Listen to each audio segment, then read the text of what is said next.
Hello and welcome to the show. Today we have with us Dr. Lina Wong. Welcome to the show. Thank you for having me. So let's get started by having you tell the audience all about yourself. Well, I am a board certified OB-GYN. I have been taking care of OB and GYN patients for over a decade. I am also a certified culinary medicine specialist through the American College of Culinary Medicine. On top of that, I'm also a certified pregnancy coach. On top of all of that, I also refer to my other full-time job, which is being a mom of Mommy. two. Yes, my mommy job is the hardest job in the world, but I love it. I have a boy and a girl in elementary school. And so I have really had some time to uh, develop my professional and personal life over the last decade, and very passionate about women's health, specifically with pregnant moms. That's awesome. There are so many things we can talk about today, but tell me what is the most important message that you want to get out today? Yes. So my biggest passion over the last year has been nutrition and culinary medicine. This is not a topic that I was ever introduced to as a medical student or a resident. And when I discovered it about a year ago, my eyes just were wide open because there is just so much information that is not getting to the patients, Absolutely. but also physicians and healthcare workers. And I've learned that by talking to the community and doing talks at the hospital, that there's just so much in the way of using food as medicine that is just not getting out there and being talked about. So I'm just so excited to have a chance to spread that message, which I think is so important. And I see that all the time with even my own children, that I want to be that role model and I want to help spread that message for them, for their Absolutely. future self. In medical school, way back when, I think we had a 1 hour course on nutrition. Exactly. And I understand that in America, 4 out of 5 visits to the doctor are due to lifestyle related diseases. And that just Absolutely. lets you know how huge the potential is. I mean, everything from, olive oil instead of butter to if you Yes. keep the temperature so high, you're creating carcinogens, cancer causing agents. I mean, there's so much in culinary medicine that people really need to know about because there's so much in nutrition, the gut microbiome, it Hmm. just goes on and on. But you are the expert. So I'm going to let you talk because I know a fraction of what you know. So I'm excited to hear what you have to share. Yes, and there is just such an overabundance of information when we look on the internet. And I think that that's the double-edged sword of the internet, that patients are interested, they want to learn more about it. But the question I get all the time is, what is a reliable source? I mean, how do I take two conflicting pieces of information and be able to know which one to trust? And trust is that word that they throw out a lot. And so for me, the message that I want to get across is that we can use food as a way to prevent chronic disease. We can use Absolutely. it to also treat current chronic disease or acute diseases. So I think we really undervalue Mm-hmm. how important it is to make, I don't want to say uh, the best choice every day, 100% of the time. I think it's important for patients to understand it doesn't have to be perfect. If you can just learn to incorporate healthier choices. I mean, if you think about it, we have 3 meals a day, maybe two snacks a day. That's 35 choices a week Mm-hmm. that we get to make a healthy choice versus a less healthy choice. And so it's that cumulative effect of making those better choices that can make such a profound difference in just the current health as well as the health moving forward. And that's something that I really encourage patients to think about. Not just, I mean, you want to look at the long term, but sometimes that can feel very difficult to accept that uh, it looks like too long a road to think I have to do this for the next 50 years versus if you can tell a patient, let's try this for one day or one week. And once they start feeling a difference, then they will start to believe in the value of making those healthier food choices. You know, when you talk about feeling differently, you know, when I eat a sandwich, not as healthy as it should be, Mhm. afterwards I'm like, oh, well, Yes, you feel I'm it. like, And within a day, you feel right. it. Yes. Exactly. And that's something that um, patients can struggle with because sometimes the less healthy choices maybe don't necessarily make you feel that way in within a day. Sometimes it takes some time for them to feel that difference. And so it's a little silent. And I think that's why if we can just do more education and I also personally I also really encourage patients to look at it as a way to add nutritious foods. I shy away from using words like diet or restriction Mhm. because I feel that the language we use surrounding food can make a difference as well. So I have tried very hard to avoid the word diet because it can be a very emotionally charged word for some patients. Okay. And so, if we can approach it from more of a mindset, an empowering mindset where you get to add healthier foods, and it doesn't mean it has to be every single meal and stack of the day. You can add one healthy food and feel good about yourself because you took that step and you put some healthy vitamins and minerals into your body. And that's the other thing too. I think specifically related to pregnancy, because my big passion in life is pregnancy, taking care of pregnant families. Um, One of the things that we talk to patients about almost on a daily basis is prenatal vitamins. And so I think one of the other messages that I would love to bring awareness to is just that patients um, should take a prenatal vitamin, meaning they should supplement their pregnancy with the vitamins and minerals that they're lacking in their diet. But Mhm. if we can just adapt their thinking and mindset around getting those vitamins and minerals through the food, I think that would be a huge step in the right direction. And I'll give an example of that. So, choline is something that is actually just as important as folic acid for the nervous system development, brain development of baby. But there are prenatal vitamins on the market that actually don't contain any choline. But we know that I mean, studies have shown it can be very helpful for the fetal brain and the placenta as well. And so that's kind of a newer thing that as more and more research is going into pregnant moms, Mhm. that we're able to use that to encourage the makers of prenatal vitamins and also encourage moms to incorporate more choline. And that's just one example. You can get choline from food. You can get it from eggs, meat. It doesn't. Our vitamins and minerals don't have to come from a pill.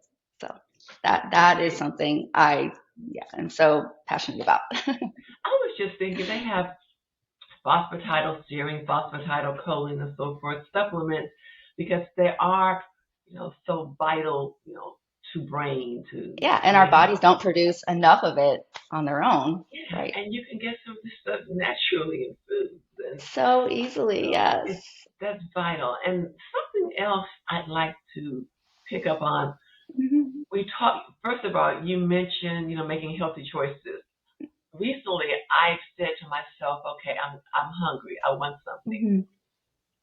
I have like crackers here and walnuts here. So I'm saying to Hmm. myself, what is it that I can put in my mouth that is going to add nutritional value and not Yes. just taste good? And so when I ask myself that, I'm like, okay, I'll get the walnuts. And so just a step by step, day by day process of choosing this over that, in the long run, that can go a Absolutely. long way.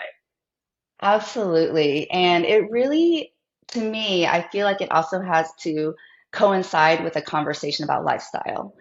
So yes, we know that walnuts are very healthy for us, but if you're not making that lifestyle choice to purchase that when you're at the grocery store, and if it's not readily available to you either at home or at work, then you're going to really struggle to be able to incorporate that. So it's definitely one thing to have it in our brain, but another thing to have it right next to you where you can just have it available, ready to go, and feel that empowerment that you made that great choice for yourself.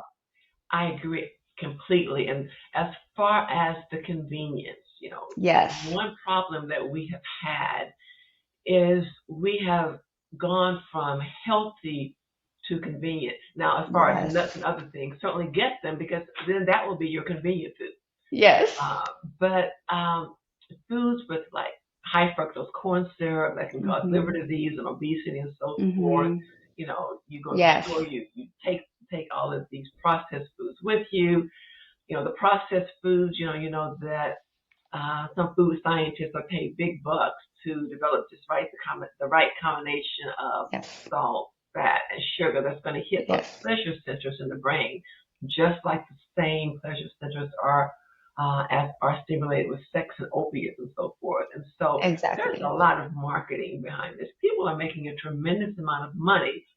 So you have marketers developing these foods that are convenient, packaged, ultra processed, resetting the hypothalamic set hmm point for your metabolism, making you gain weight. And then you have Yes, big pharma who is, you know, busy developing all these drugs. So yes, after you deal with the marketing employees that make you eat the foods that make you sick, then you get to spend your money with big pharma. And if we pulled back from that and we went to more of a whole food plant-based yes, diet, the yes, disease could plummet. Everything from strokes to certain cancers and so forth. hmm There is so much healing in food. And so that's why I'm so excited to have you on, to share this information because people really need this information. Instead of spending $20,000 on health care, spend $1,000 to eat healthier. hmm So over that period of time, you'll need less health care.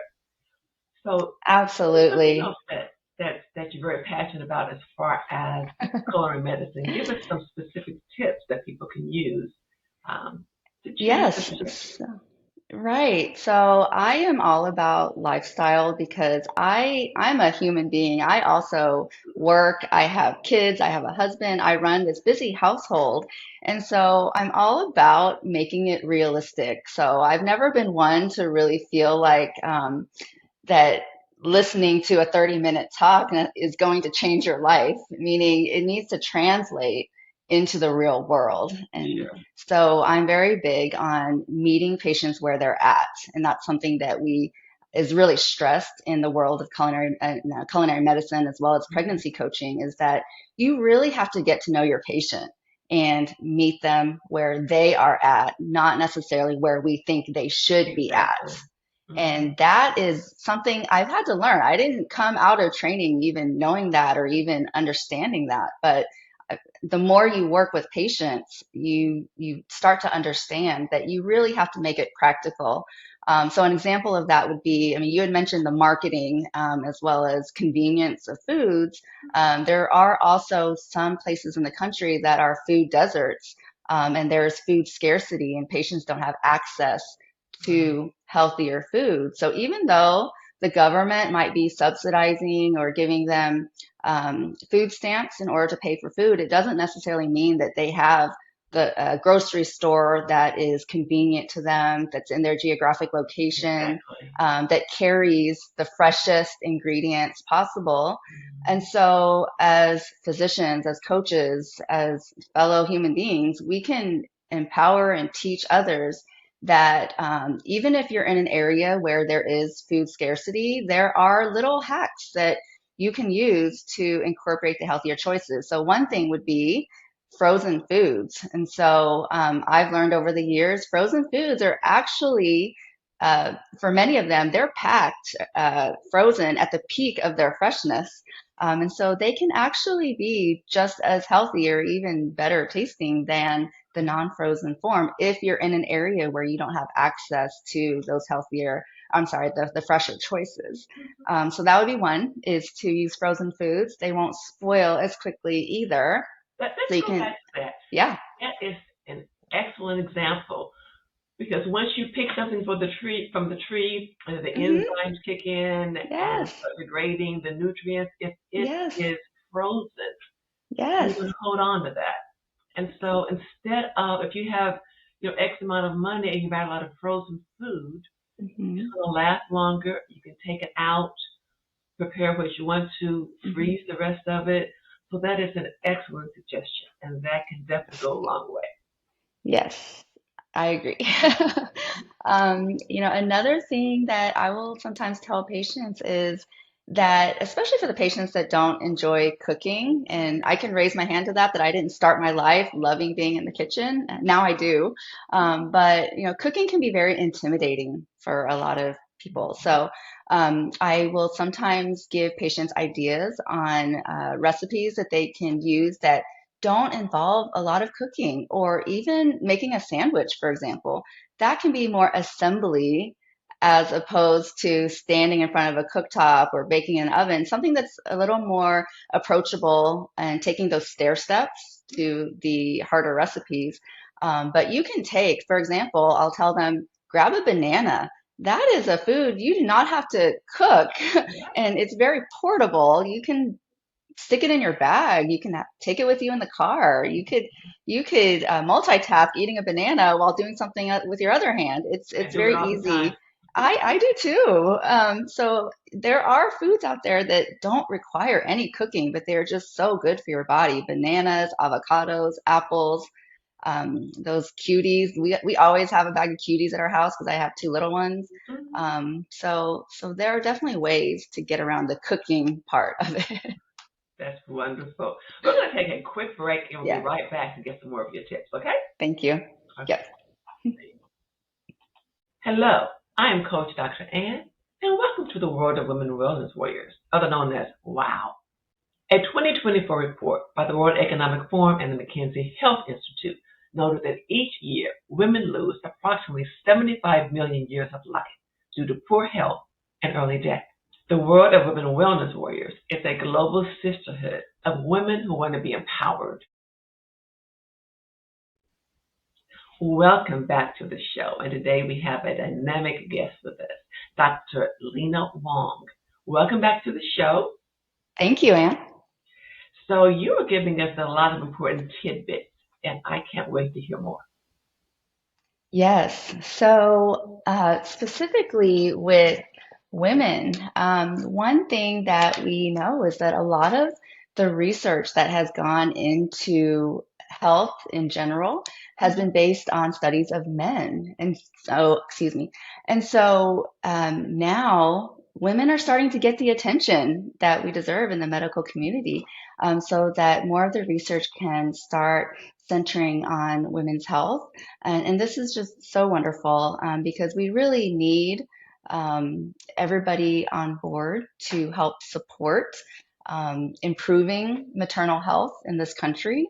One of the things that I deal with personally at work is maternal health as it relates to pregnancy. And so, in the world of obstetrics, we are taking care of not only mom, but we are also taking care of a fetus, or two or three. And so we really want to empower pregnant moms, uh, to let them know that there are ways that they can start taking care of their fetus and baby even before it's born. So there is this topic of epigenetics that is getting very popular now. So epigenetics, studying how our behavior and our environment can affect genes in our body that then affect future generations as well. So for a pregnant mom, for example, the baby that is growing inside of her is being affected in a way that can also affect the reproductive organs of that fetus. So you're really looking at least three generations where the choices that my pregnant moms are making at this point in time, we empower them to say, hey, you are actually laying the foundation for the health of your baby and your future potentially grandchildren as well. Absolutely. And so I really, really want more research, more messaging with maternal health. Because I feel like it's not just the one generation we're looking at. We are really looking at changing everything. Multiple generations. Yes, yes. Profound impact. Mm-hmm. Mm-hmm. Yeah. So let's get back to culinary medicine for a few Yes. moments. Yes. So we talked about a couple of recommendations. What else Mm-hmm. do you want to share that anybody can do to just start gradually flipping that health trajectory in the right direction? Right, right. So we definitely want to empower pregnant moms, but also empowering the rest of the family. So I like to get the partner on board. If there are grandparents, if there's other children in the family, try to make this about healthier choices for the whole entire family. And so we know that there are certain vitamins and minerals that are even more important in pregnancy than they are in the non-pregnant patient. And so, for example, iodine. Iodine is very important for the thyroid gland and functioning of the thyroid gland. So in pregnancy, the requirement for that iodine is a little bit higher because there are some physiological changes with the thyroid in pregnancy. And so iodine is in a lot of a general diet in the United States. But I think helping moms be mindful of making sure they take their prenatal vitamin, making sure they eat a well-rounded diet that incorporates all of that is very important. Another example of that would be iron. So anemia is very common in the pregnant population, despite prenatal vitamins and despite the typical diet or typical food habits that we have in our country. And so by teaching women how to prevent anemia, you can make a profound difference in that way too, because we know that during the process of delivering a baby, as well as during that 6-week postpartum period, women are at very high risk for anemia through the bleeding process that normally happens. And so by educating them that they can prevent the anemia by making these choices during the pregnancy, you can prevent things like needing a blood transfusion later on or getting into a very high risk, complicated medical situation later on as well. All right. So the potential impact of dietary choices and even supplementation can be really significant, not just on the mother, but the baby and so on and so forth. Right. That Right. is very And good. gestational diabetes is another example of that. So we know that about half of the pregnant moms that are diagnosed with gestational diabetes, they can go on to develop diabetes after the pregnancy as well or persist. So this is also about chronic disease prevention. And so you kind of have that window where a lot of our pregnant moms are looking at it in terms of the pregnancy, it's the 3 trimesters of pregnancy itself, but if we can have them look at the big picture, that's also very important as well. Absolutely. So you have given us a tremendous amount of very valuable information. Is there anything else you'd like to share with the audience today? So my mantra over the last year has been let food be thy medicine. That's going to be my soapbox for the next decade that I think is so important. And so I want to take that opportunity to let everybody know that this is something that everybody can accomplish. I mean, there are ways around whatever challenges might be in your way for those healthier food choices. But these are surmountable challenges if we can get creative and we can enlist the aid of others that have access to assistance. That I want everybody to know that it's possible. I don't want people to feel like they're alone in this struggle.